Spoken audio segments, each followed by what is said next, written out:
Hey Spider Nation, welcome back to another episode of Spider-Man's Tangled WebShow. I'm Jonathan, and joining me tonight is Jan. What's going on, Jan? Not much. Binging that Defenders, though. And I'm also being joined by James. What's going on, James? Not much. Like an hour, like almost. Oh fuck! It's almost been 2 hours now. I had a really long day at work. Well, not really bad long because it wasn't really that much for me to do for prep on a Friday night, so it was mostly good for me. But 9 hour shift, they kick your ass. In the kitchen, especially when you got a bad migraine, which I had for the longest time. Like I almost, if my headache didn't go away when it did, I was almost like tempted to say, guys, can I just not be on this episode this week? I'm going to try to get some sleep, but thankfully it went away. Besides that, this week has just been just a normal week for me. Not too much to really talk about. This week on the podcast, we're gonna basically do something that we've been doing quite a bit lately. We're gonna do more '90s episode commentaries. These two episodes were requested by Jan, and it kind of fits in with what he shouted out to at the beginning of the episode because we are doing this episode concurrently with the release of the Defenders miniseries on Netflix. But these two episodes are going to be the season 3 episodes, Framed and The Man Without Fear. These are the Spider-Man Daredevil crossover. Chapter 6 and 7, if you're on Hulu, those are the titles that pop up. Chapter 6 and Chapter 7 of Sins of the Father. Yep, these are the season 3 episodes, 6 and 7. These are the Spider-Man Daredevil crossover episodes where, basically, I don't need to give a description. We're about to watch the episodes. So if you don't have these episodes pulled up yet... John was about to give a description. You know what, James? I get into habits. So it's what happens when we do comics. But now we're doing cartoons. And I'm so likable. James, you are likable. Don't ever let anyone tell you differently. But, what was I talking about? Oh, yeah. Thanks, Sean. You made me look like a douche. Thanks. Yes, so if you, obviously you did not have any advance notice before starting this episode, so, you need to hit pause on the episode. Go ahead and do that. Get the episodes pulled up. You can watch along with us. We'll be talking about the episodes, as we watch them. So we will be starting with episode 6, and, I was just talking about how we're going to give the audience time to pull the episodes up, and I realized that I don't even have the episodes pulled up, so I should probably do that. Okay. I like how you're also telling the audience, we're giving you time to pull up your episodes, but yet, this isn't live anymore for Google Hangouts, so they can literally just pause the video. Well, you know what, James? I'm not smart. James, you're not being very likable right now. Okay. Is that going to be our new catchphrase going forward now, that I'm just not likable? Yes. Well, I mean, what kind of friends would we be if we lied to you? Yeah, exactly. I'm just kidding, James. But, so we're going to start. Hi, James. Aw, I hurt James's feelings. I'm so sorry. Anyways, we're going to start episode 6. We're going to start 10, 9, 8, 7, 6, 5, 4, 3, 2, 1, play. Opening sequence. Wait a second. Now it's opening sequence. Wow, James. But for some reason, Hulu decided to take an extra minute, not an extra minute, but an extra couple seconds to load up this episode for me. I don't know why. It's okay. It's not that big of a difference. But I'd like to give a little intro, I guess, because I requested these. I'm a really big Daredevil fan. He's probably my second favorite comic book character after Spider-Man. I think the only comic book character I like more than Daredevil is probably Spider-Man. And I discovered these episodes 2 weeks ago, and I don't know, I think they're really good. I think they might be the best team-up that this show's done. Would you guys agree with that? Or is there another team-up that you guys like more? I haven't seen all of them. Or if I have, it's been a while. I haven't seen the Iron Man one in a while. I don't know. I mean, there are some... I mean, if we count the Black Cat stuff, then no, but... I don't know. I really like this opening scene here. I really like how Peter just gives this opening monologue of life is like a thunderstorm. I really like that. And is this a storyline from the comics specifically, or is this pretty much an original thing? There's been stories before where Peter's been framed and arrested. Yeah, I think I don't think a specific story. No, I don't think so. There's. I mean, the one that comes to mind is the trial of Peter Parker in 400. Remember No, that wasn't 400. That was like after 400. Well, it was started in 400. Like he was arrested in 400. I have not read that. I have not read the Clone Saga stuff, so that's. It's like that's the first thing. Is it weird that Matt's a blonde? Is because I'm always used to him being a redhead and everything. And Matt's his voice actor, like at first I didn't like him because he sounds like a lot older than I'd expect Matt to sound, but I grew to like him a lot. Actually, I think he gives a really good performance. I just think his voice sounds a little different than what I expected. He sounds older than the character model that's drawn for him. I know it's a cartoon, but I love how he's wearing the same clothes he always wears in the series. Yeah, it's like he didn't even bother to put on a suit for when he was getting sentenced or whatever. This is like probably the most like ripped Peter Parker. Like he's actually looks pretty big and Did you ever hear the story that if you go back to original like art drawings when they were first planning the show, they had a more kind of nerdy Peter Parker kind of Ditko, polo vest and everything on him, and then they last minute decided, no, let's make him more cool. Let's make him, dress up like modern day. I don't care for this Peter Parker character design at all. Actually, I think he looks much too like big and stocky. So I have I don't care for Chameleon. I mean, I like Chameleon-ish, I guess, but like here he has that belt whenever he transforms, and it's really annoying because this show tends to do those like moments where it's like, oh, which one's the real one? Is it Chameleon or the real one? But it's like you can always tell because like the one that's Chameleon's wearing that belt. And it's like, hey, the characters are stupid. Like, just look at the belt that he's clearly like wearing. Like, I don't know, kind of bugs me. I love how like I know he hasn't said it like just yet, but it's like I love how Peter's like, who is this phony freak? And I'm like, dude, you fought this guy however many times before. Yeah, like really, Peter. Who else impersonates you on like a regular basis? And I love how Chameleon is impersonating Peter Parker's voice, but yet doesn't know why he's impersonating Peter Parker's voice. Yep. It's like, dude, you fought this guy at least twice before in this show. Get it together. This is the Kingpin's like origin. Like this is like where you learn a lot about him in this show, isn't it? This is the definitive Kingpin for me. I think James. I don't want to speak for James, but isn't this kind of like the definitive Kingpin for you too? It's like this voice. Yeah, it's kind of the reason why it wasn't until Daredevil, the TV series, and why I didn't like Kingpin. Mainly because I was a kid, I liked the idea of the superhero beating the bad guy, and yet Kingpin, he never did. Kingpin was just like, I'm rich, bitch, so he gets away with everything. Yeah, but it's like this. I guess that's a great villain because I hated him, so I guess it worked. But Roscoe Lee Brown, who I believe is no longer with us. So no, I think he is. Yeah, rest in peace, obviously. But yeah, he gives the definitive Kingpin voice performance for me. Like whenever I read the comics, this is the Kingpin that I hear. When I read the like Silver Age stuff with Kingpin, I would agree. I think for like modern, like Frank Miller Kingpin going forward, I hear the guy from the Netflix Daredevil show. But definitely for like Silver and Bronze Age, like Spider-Man stories, I hear Roscoe Lee Brown. But yeah, I mean, like this is, but that I can say that about pretty much a lot of characters from this show is how I hear their voices. Yeah, I think this is becoming a broken record every time we review or commentary this. How me and John, like when we hear the voices in our heads when we read the comics, we're hearing the '90s show. I love this. Unless it's a character who's not in the '90s show, then you kind of can't. But then it's like you take a voice from the '90s show, pretty much. I love that moment. Really, because Punisher, I don't do that. Punisher, I put a professional wrestler in his voice. I mean, not Punisher, Sandman. I love that moment where Jonah fires him and Peter's like, why? Because you're fired. It's like he mimics him. I love that. There was a pro wrestler when I was a kid for ECW whose name was the Sandman. So his voice is what I hear when I hear Sandman when I read the comics.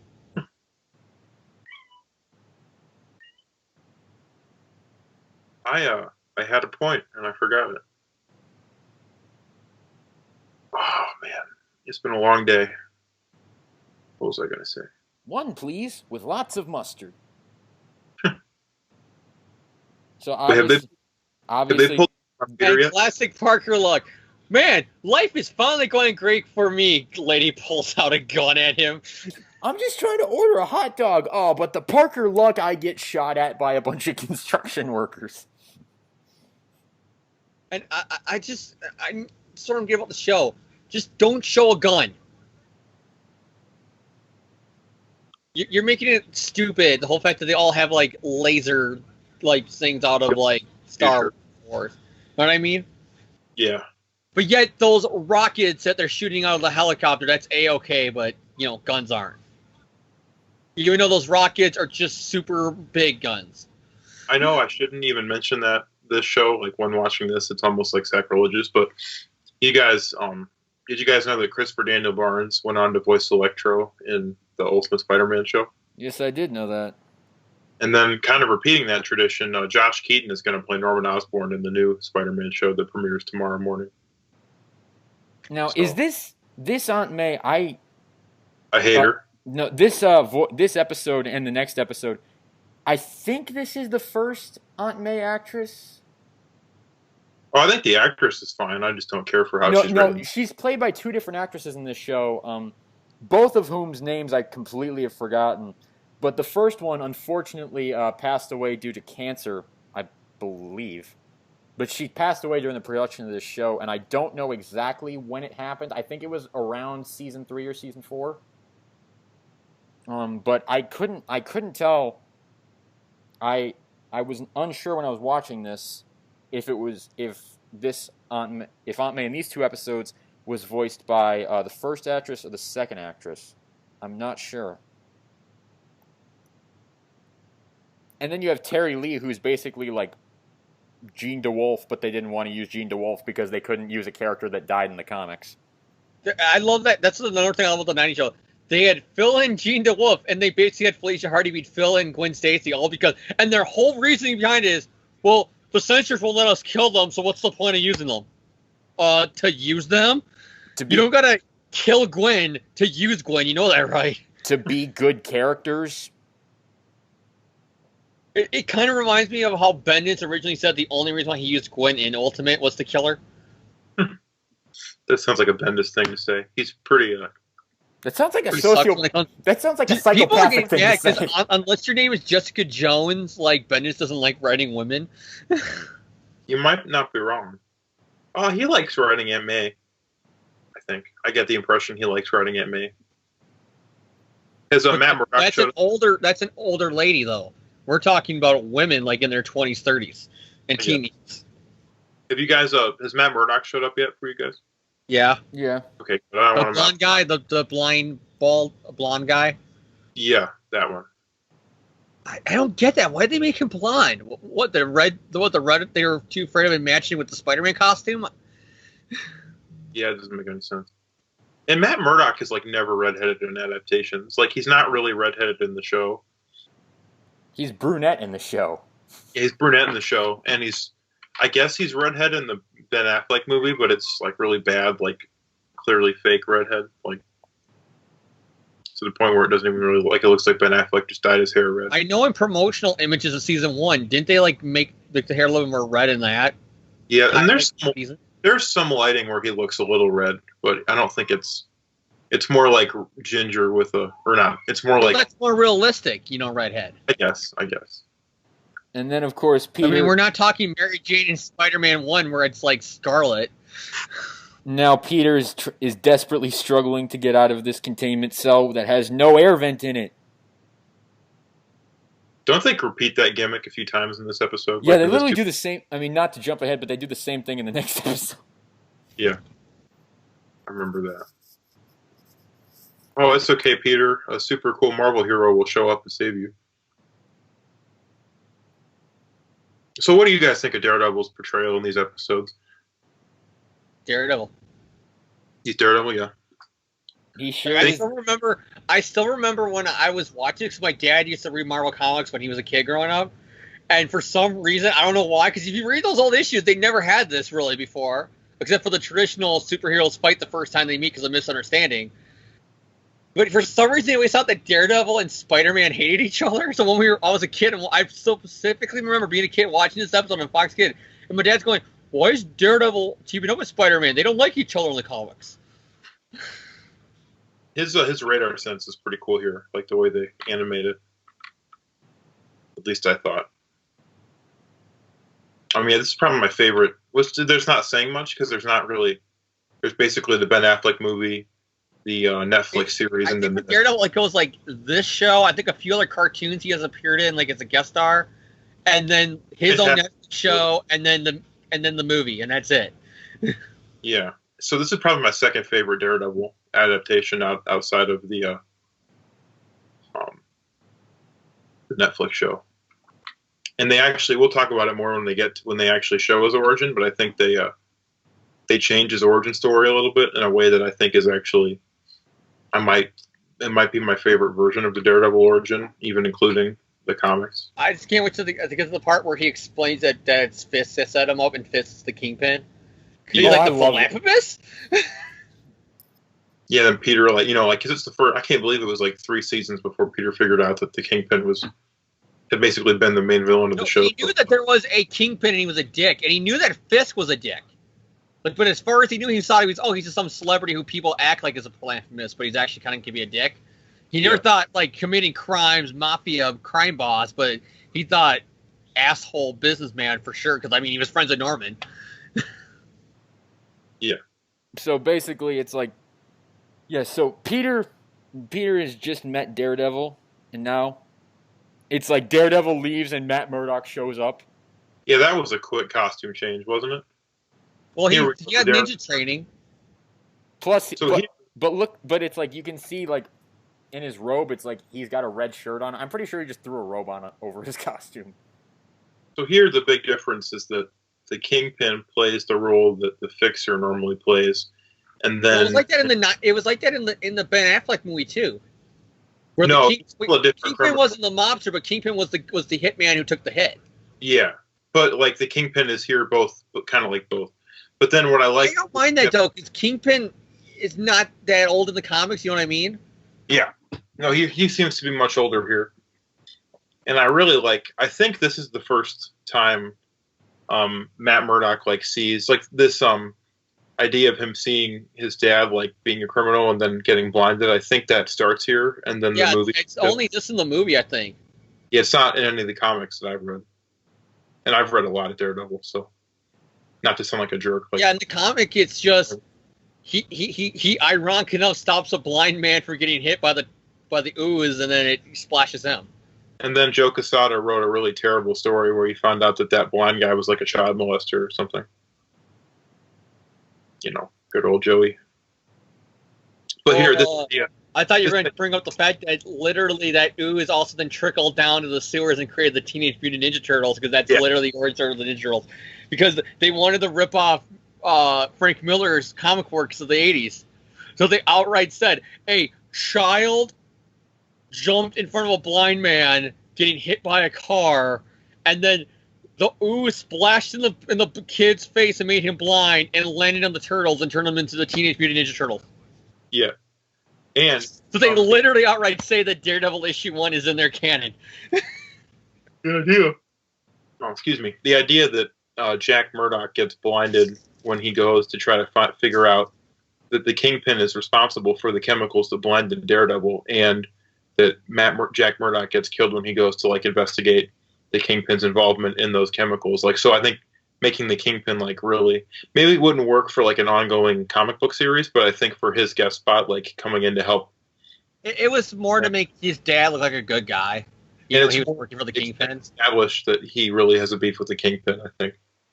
And it's also, I think they had it also do it too, because I don't think they want to show that he died because he didn't, fix a boxing match. I can see on a kid's show, especially when Fox is at this time they had, World Series contracts, NFL contracts, hockey contracts. I can see Fox kids being like, would you mind not saying some of these sports might be rigged or something like that? They're clear from that? Probably. I like to even dab stick in this episode. The scene of him shooting the arrows is straight out of Man Without Fear, the miniseries that Frank Miller did about Daredevil's I love origin. how Stick's he's a dick, but in these clips, but he's more of a whole like a surrogate father to Matt, or like the Netflix series. Stick is just the biggest asshole ever. It's like, why would Matt even hang out with this guy? Yeah. Like, I just don't like Stick mainly because of the whole plot with the kid, where you think Matt saves the kid, he's like, oh no, I still killed the kid. Yeah, Stick is not very likable. John, are you still alive? Yeah, I'm here. You're just sitting there. I have the episode on my tablet on my desk, so I'm just looking. I'm just watching. What are your thoughts on the episode, John? Do you enjoy Daredevil? I mean, I enjoyed this version. It's not my favorite. I mean, I agree with Jan. I don't really like the voice that much. And I also want to say, does anybody ever notice that Matt Murdock is, whenever a superhero needs, a lawyer, it's always Matt, and nobody questions that? I know Matt Murdock has like the worst secret identity in all the comics, which you wouldn't think, a blind man fighting crime. You think that's the biggest alibi ever. I couldn't be Daredevil. Why? I'm blind. You know what I mean? But yet it doesn't work for whatever reason. It doesn't work because he's a freaking moron who's so reckless with his identity that everyone finds out. But you know what I mean, though? Like, nobody catches on him again. It's like, what if people already think I'm Daredevil? Mainly because last week, you had the trial for Spider-Man, the Fantastic Four, you have the Avengers, and a copyright dispute. But, I think it's Bendis did a story in his run where Matt Murdock, defended, I think it was, the original White Tiger, and the fact that, it kind of ruined his, I think it ended in scandal. I haven't read the Bendis run in, a year. I'm going to reread it soon. I think I remember that, too. I think but he even calls it out, Matt, where he goes, they're talking about the rumors that I may or may not be Daredevil, but I'm not. Yeah. But Matt, literally went to the newspapers, to the Bugle, and said, I'm the Kingpin. So I have one. I'm the Daredevil, and I'm Claire, I'm the Kingpin. And then he's still going around there just I just said that to get Fisk out of Hell's Kitchen. I am not totally Daredevil or the Kingpin of crime. That was an that is the best issue, because literally all the superheroes give him an intervention and dude, you fucked up, Matt. That was a good storyline in the comics. But yet, it was because it was Marvel Knights. They had to make it edgy to the point that Spider-Man's like, well, it's time to get home to Mary Jane. And they're like, you have a wife? I thought you were gay. It's really? They have to make a gay joke out of Spider-Man? That's totally not needed here. Why is Luke Cage now saying, I thought you were gay? And of course, we have the classic heroes first meet and they immediately start fighting because Spider-Man and Daredevil aren't exactly getting along right now. Yeah, and this is a plot hole here. Hey, the guy helped save me as Peter Parker, but yet I'm totally going to kick his ass now because of a misunderstanding.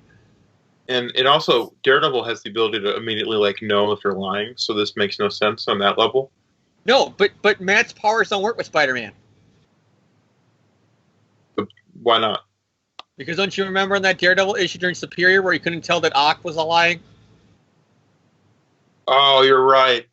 How he calls out Ock for grinning in his teeth whenever they made fun of Doc Ock. But yet he goes, why are you so angry about Doc Ock stuff? Nothing. Wouldn't his lying sense go off then? Well, wouldn't his lying sense go off? Okay, you know what I mean? His bullshit radar, or whatever it's called. What do you think? His bullshit radar. Well, you know what I mean? He asks it in the fight. He goes, "You're acting kind of weird. You're not yourself." And he goes, "No, I am me." And then you see the Daredevil, the overhead of Doc Ock. It's why isn't Daredevil's sense going? Okay, you grin your teeth when I called Doc Ock fat, and you just lied when I said you're not acting like yourself, Peter. And you said yes, I am, and it's coming off as a lie. Doc Ock's in your body, isn't he? Never does he say that. But then again, that was Superior, where everybody act like an idiot with the idiot ball. There's a really good Frank Miller Daredevil story where he has a bullshit radar. Yeah, well, he has the bullshit radar. A criminal who comes in that wants Matt Murdock to represent him, and the guy says he did not commit the murder or whatever, and Matt Murdock assumes it's true because his heart doesn't go off, but then he finds out later that guy had a pacemaker, so he actually did murder the guy or whatever. So Daredevil incidentally let a killer back on the streets. I do love those early Daredevil issues where Matt uses his power specifically for that. Yeah. And I think there were Foggy and Karen would be like, oh, he's so handsome and dreamy, he couldn't commit that crime. And Foggy goes, he's an All-American state quarterback back in college. We went to school with him, Matt. And then Matt's like, guys, he's lying. He did rob all those banks. How do you know? Just call it blind intuition. Like, he actually says that once. It's like, really, Matt? Yeah. Really? Well, now that episode 6 has ended, we will move on to episode 7. So we're going to start that in 5, 4... give me a second, because for some reason when I clicked out of the episode, Hulu completely kicked me out of their things. Like, okay, now I'm back there. Wait, John, we're going to watch Force Awakens? What? Force Awakens? You said we're going to watch episode 7. I was joking. Star Wars: The Force Awakens. Jan, ironic enough, for a guy whose nickname is the Spider Nerd, he doesn't watch Star Wars. I suck at life, okay? Yeah, you do. It's okay. How can you call yourself a nerd and you never watched Star Wars? I watched Rogue One. Okay, 5, Did 4, you like it? 3, 2, 1, play. Previously on Spider-Man. Previously on Spider-Man, I had a flower. Yeah. I think Daredevil's my favorite character for Spider-Man to team up with, because I feel like their powers they're not completely the same, but I feel like Daredevil is they're both kind of swinging, parkour. Yeah. And neither one is senses kind of guys. The other one. So I feel like their powers work off each other really well, and I think their personalities play off each other really well. Like, in some ways, Daredevil is like an older and more cynical version of Peter Parker, but they have a lot of stuff in common. Like, I think they're my favorite in all of comics, like my favorite superhero duo. Did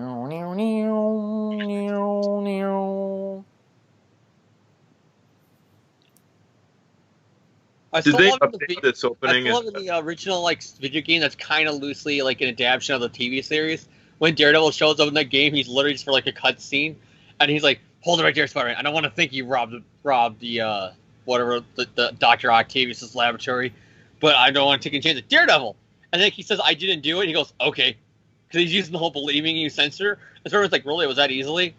And he goes, "Yep." And he leaves, and he never shows up until like the end of the game when Spider-Man's hanging out with all the other superheroes. You know what's weird in that game is the guy who voiced him kind of sounds like Charlie Cox. If you watch that again, like they kind of have similar voices. I think that's ironic.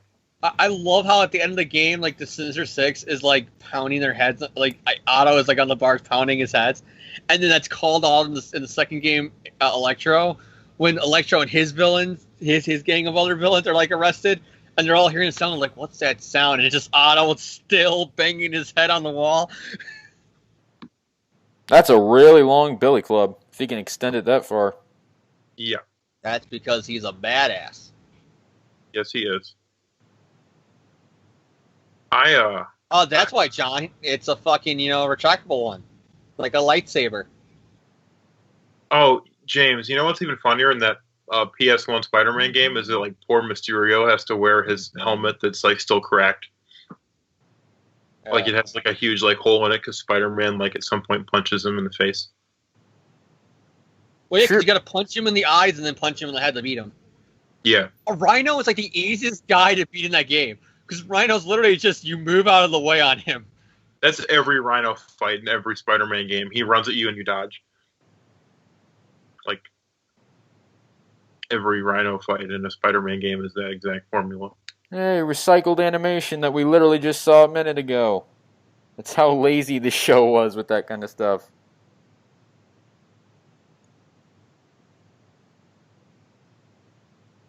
And here's James's favorite scene of the show.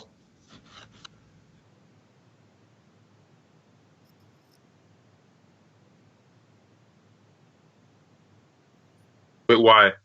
I love how it's like Peter doesn't figure. He's just so shocked about it. The philanthropist?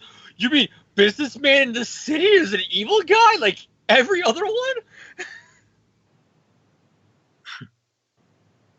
The entrepreneur and philanthropist? It's all a facade. Fisk is really a mastermind called the Kingpin. And then Peter's like, yeah, that makes sense. Oh, so that's why the Hobgoblin was after him, and that's why this guy had to do this, and it's like, oh my gosh. Yeah, that's why like every villain I've ever fought has gone after this guy at some point.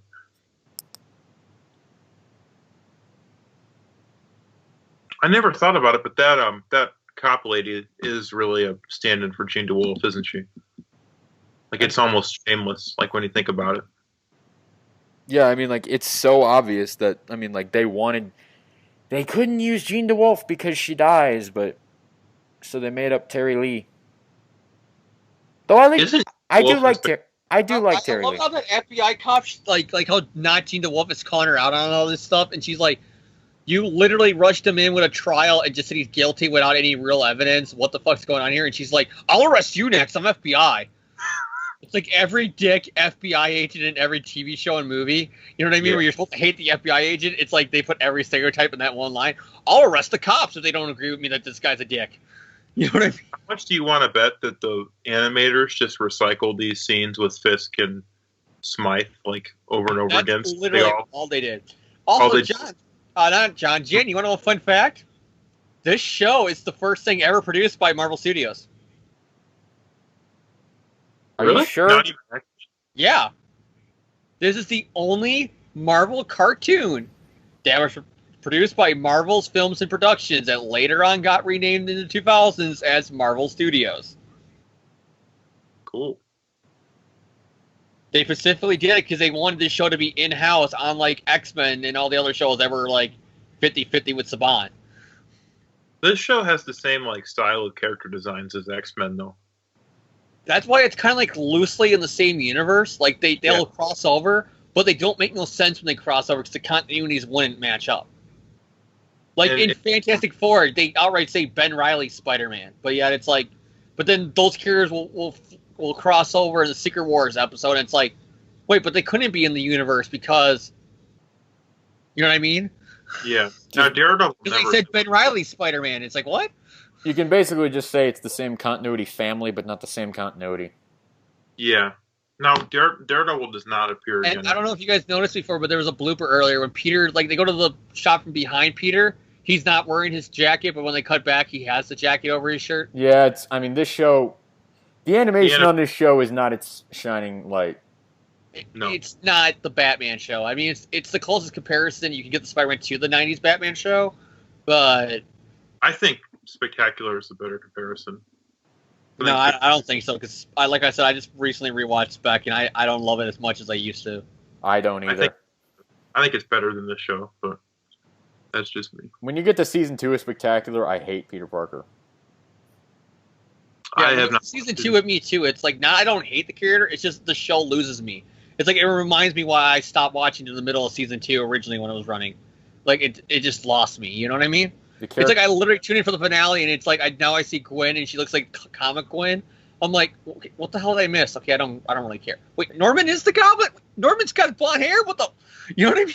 It's like, it's not to go off on a tangent about another cartoon while we're literally watching this cartoon, but the thing about Spectacular season 2 is the fact that Peter just becomes unlikable after a few episodes, and he never really gets better. Speaking of unlikable Peter, the Anna Watson in this. Hating Peter, like I joked with the guys, I think I found where that comes from, and it all comes from Anna thinking that Peter must be a mama's boy to May in like one issue when I was rereading the Ramita era, because she calls out May for being a crybaby over the littlest thing, and it's like, it's 9:30 and Peter didn't call yet, and it's fog. He can't survive in a fog, and she's like, May, calm down. And she even points out, he works for the Bugle. He might be at work. He's going to school. He might be studying. Or he's friends with Harry Osborn, Gwen Stacy, and Flash Thompson. He could be hanging out with his friends on a Friday night.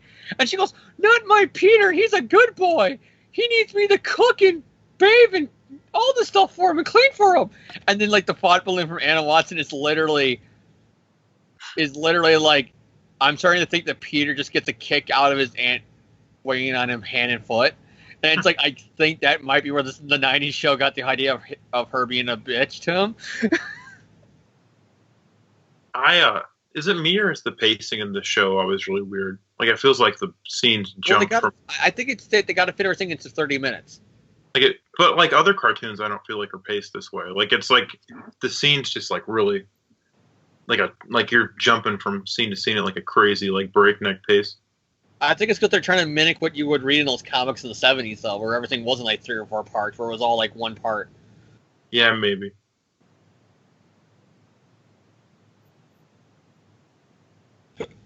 That Anna Watson character design looks a lot different than she normally looks like. No, here is the moment where I honestly believe that he like Peter's spider sense goes off when he sees Anna Watson, and he's like, man, she must be really mad at me. And like I honestly, this is where I actually kind of buy that he actually didn't know it was the chameleon, because it's like that woman hates him so much. It's really subtle, because unless you notice the belt buckle, you wouldn't know it's her. Yeah, and it's like here's the thing, it's like that woman hates him so much as it is. Like I honestly can kind of buy that he would actually believe that. Yeah. A lot of feeling that Anna Watson just walks by and doesn't notice that Mary Jane, Peter Parker, and someone who looks just like her. Hey, does Daredevil have to save Peter Parker from being deprived of air like twice? Yeah, that's coming up. Oh, that's hilarious. Like Daredevil has to save his ass like twice from the exact same thing. It's almost like Dan Slott wrote this. Yeah. No, if Dan Slott had written this, there'd be the whole Avengers descending on the thing. If Dan Slott had written this, Peter would have already It'd be Silk saving the world. Peter would have already tried to kill somebody, and then would have been like going through some like poorly written moral crisis and whether or not killing. What do you know? The FBI agent who's a bitch ends up being working for the Kingpin. Dun dun dun. I still remember when I was a kid, because this was my first time seeing as a kid like a cop being like dirty like this in a kid show. Really? So I was like, so she sabotaged Peter Parker? How is he going to get, like, because you're a kid, you're like, oh my god, is this the end of the show? There's no way he can get out of this. Yeah, it's like it had me so invested when I was a kid. Yeah, it's like when you're a kid, it's like you don't expect this stuff, so it's like, because, I mean, like, we have to remember that this is a kid's show, so it's like... You don't expect FBI agent to be dirty, you know what I mean? Yeah, in, like, a show where, like, censors didn't let him land on rooftops. And it's like, you know, when the show goes to commercial and Peter Parker is stuck in a containment cell without air, you're actually worried, like, oh my gosh, is Peter going to get out okay? Because when I was a kid, I didn't read the comics. As far as I knew, Spider-Man was just a cartoon character. So I didn't know that there's like 50 years of comic history that says, no, he gets out of this okay. I really like Kingpin's origin here. Again, it's a lot different from the comics, but I think it actually works. And I like how it kind of mirrors what happens with his son in the end. I love how they adapted it too. How they're in a garden, you know what I mean? Mm-hmm. Him and his son a lot of times in this, and I think that's like their way of homage in the Rose. Yeah, yep. Oh my gosh, I didn't get that until just now. Thank you, James. It took me 12 years to get that reference. I have not read. And I do love that this version of the Kingpin's origin, about how his dad is, you know, the Kingpin of crime before him, kind of.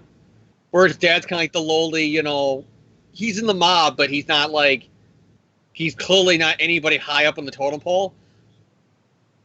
And it's kind of like he wants to get revenge on his dad by saying, I could be a better mobster than you ever were. You know what I mean? Yeah. What a dick. He leaves his son there. Which is different than the TV show where he's just an asshole who beats his wife with a belt. Yeah. And then they chop his body up into pieces and then from all over the place, scatter him. That scene in the TV show is almost like so dark. It's actually kind of funny. It is so fucked up because I didn't see that coming. I thought they were going to do the cliche of he kills his dad for beating him and his mom, and then his mom was going to turn on him. Because that's what those cliches go on. Like, oh, because she loved her husband, she's going to call her son a freak or whatever, and she's going to kick him out of the house. No, she goes completely psycho. Now let's chop him up and eat him. It's like, whoa, what the fuck? Yeah. Now, does his son ever get out of prison in this show? Do they ever do the Rose? No. I think that if they did a later season, it might have been. No, they never do the Rose. I'm not terribly familiar with the Rose. I do love how the younger version of Fisk is basically like Mr. Clean. Because he's not fat yet. That's a good point. So he's just a bald guy in a white shirt. And I like And here's a question for you: do you ever think they'll ever have Vanessa get pregnant with him in the show? I'd be interested to see that. That'd be weird to have a version of Richard Fisk who's younger than Peter Parker. By like quite a bit. Well, you don't gotta have him be, in there. You can just have her be pregnant, and then it like the end of the show is her pregnant, and they give birth, and they just say his name. They just say Richard. You know what I mean? I could see them going there. Or maybe during the season hiatus, she just comes in one day with like a baby, and she goes, "This is your son, Richard."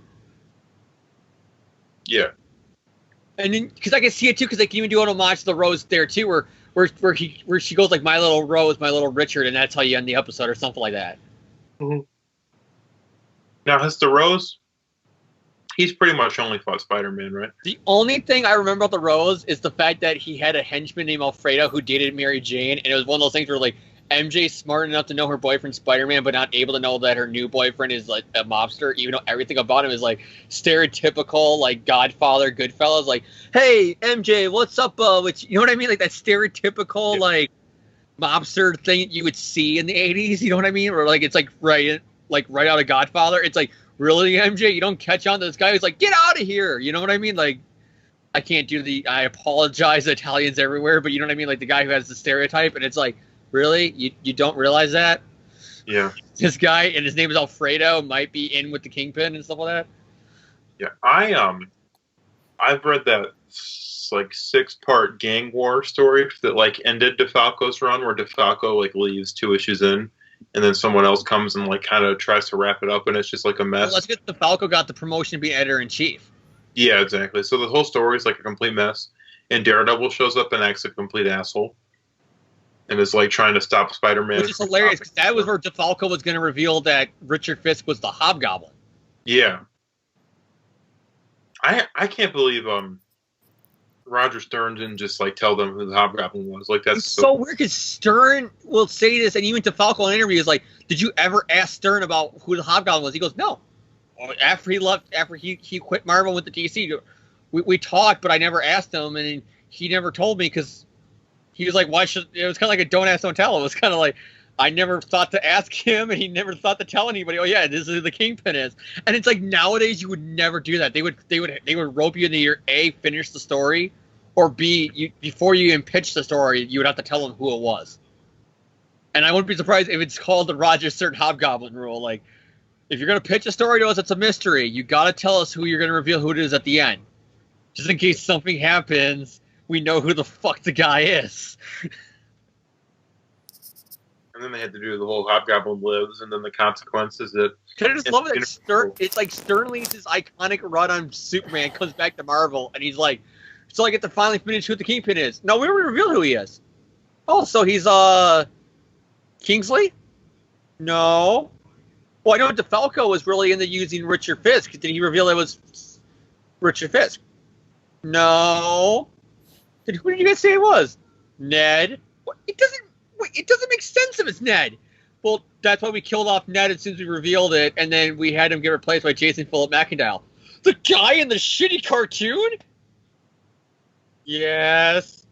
Okay, I'm writing my whole new miniseries where I reveal who the guy really is. Hold on, Moby Dick. Time for me to reel you in. I love that line so much. Jan, you missed it. When we first did the commentaries, we did the Jason Philip McIntyre episodes. And it got us so giddy to the point that, like, a few weeks later, when we did a classic issue, even though it was Kingsley as the Hobgoblin, we still made so many Jason Philip McIntyre jokes. Jason Philip McIntyre. Oh, man. Here, they include his middle name. Like, what? Jason Philip McIntyre, to be precise. It was to make him sound like a rich guy. That was the point. Because the comics is just Jason McIntyre. I'm not gonna be like, my name is Jan, my full name. But I do love that, Jason Philip McIntyre, how he says it. Because Felicia, I don't know if you ever watched those episodes, Jan, but Felicia Hardy's complete dumbass. It's like, Jason's closet has the Hobgoblin suit. He has a hidden compartment all for pumpkin bombs and gliders. Hobgoblin comes flying into the house and no security is tripped because somebody's breaking an entry, so he obviously has access to the house, Hobgoblin. And she's like, Hobgoblin, what are you doing here? What happened to Jason? And he's like, really? You don't know? Yeah, I've seen those episodes. I actually have the DVD. It has like all those episodes. I do love how Fist, so that way he doesn't get arrested, he throws his son under the bus, making him like the cycle is continuing, the sins of the father. Like he did to his son what his dad did to him. He threw him under the bus. That's why I think they were setting up Rose. Because it's literally, he made his son him, you know what I mean? Yeah. It's his repeated itself. He did the same thing to him that he did to his own son. I like this ending with Spider-Man and Daredevil. I wish Daredevil appeared. Like, this seems like he'd set him up to appear more frequently after this, but as far as I know, this is his last appearance. I think it's because they wanted to do the big kind of ending of the Kingpin storyline for now. And at that point, Murdoch became more of a... Kingpin became more of a, a Daredevil villain than was Spider-Man in the comics. It's like, well, we're doing the end of the Kingpin story for now. We got to have it be a team up with Daredevil. You know what I mean? In the show a lot after this, or is he still pretty regular? After this is when Norman becomes the Green Goblin, and Norman kind of becomes, the focal point villain. Yeah. But then again, when you have the Green Goblin, you're kind of, no matter what you do, he's going to take over as the number one villain. You know what I mean? Yeah. No, it's a good two-parter. It might be, I like the show. It's not as close to me as it is to you guys, but I think there was plans for a Daredevil spinoff, but it never got off the ground because they were too worried about it. Well, I mostly like the voice actor. I think it would have been a pretty fun show. I think they were worried on it since it'll be too dark because there was a kid show. You can still get away with it. Just got to tone it down. They were more worried about, Daredevil is at this time, unless it was the Frank Miller run, it's a very C-level, D-level hero at the time in the 90s. Yeah. So they were like, no kid is going to want to watch a cartoon about Daredevil. Okay, so as these episodes are wrapping up, James, quick final thoughts on these episodes? They're good. It's cool. When I was a kid, it was cool. This was my introduction to the Daredevil character. So I liked them. I liked the design of the character with the whole black, red kind of highlights. Now that I'm a comic book fan, it still weirds me out every time I see Matt in this show and he's a blonde and not a redhead, but that's neither here or there. It's really good, and I love the Kingpin, the storyline with his son, how it's literally, he goes through his backstory, and his dad was a dick who let him take the fall, and here, it's that cycle, since the father, he now does the same to his son. All right, Jan, quick final thoughts.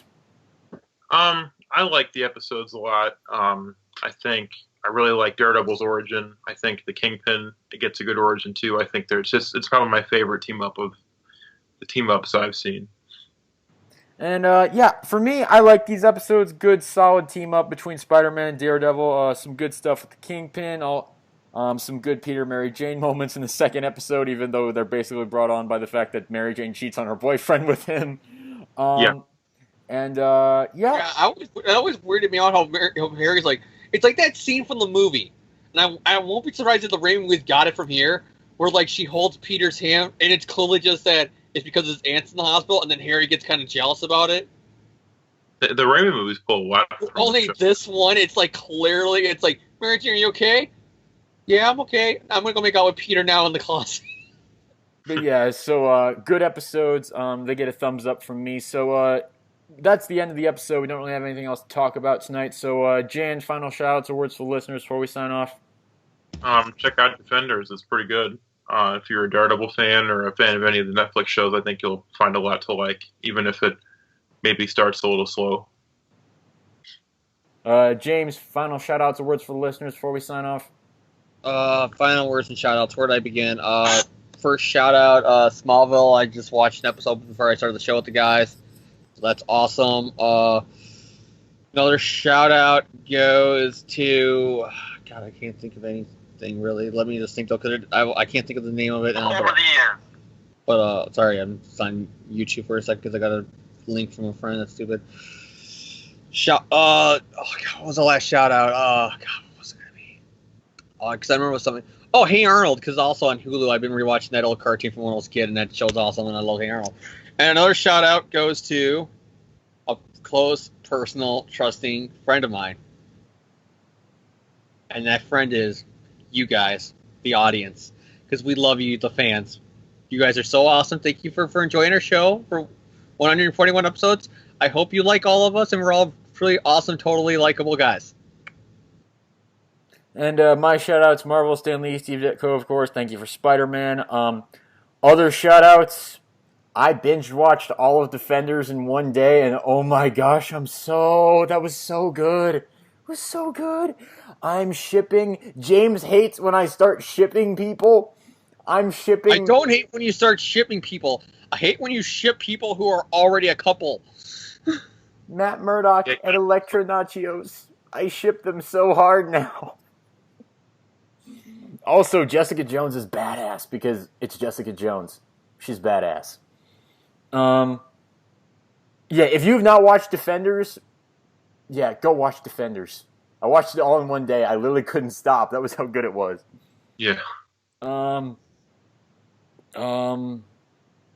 What else? Shout out to life. It's what brings us all together. Anyway, Good job, John. Very philosophical of you. Yeah. Anyway, I'm gonna end the show before I say something else stupid or awkward. So thank you all for tuning in. I don't know what we'll do next week. I have no idea. So you'll be just as surprised. You'll be just as surprised as we are. So we're talking about cartoon next week, maybe. Who knows? I have no idea. That's a week away. That's too far. We're gonna let Jan have his corner, John. Be fair. You let me have Ben Reilly. Why can't you give him a cartoon? When does that come out this week? It comes out tomorrow. You just said that. I'm sorry. I was talking over him. I'm sorry. I am not likable, James. No, you're not. I'm the only likable one here.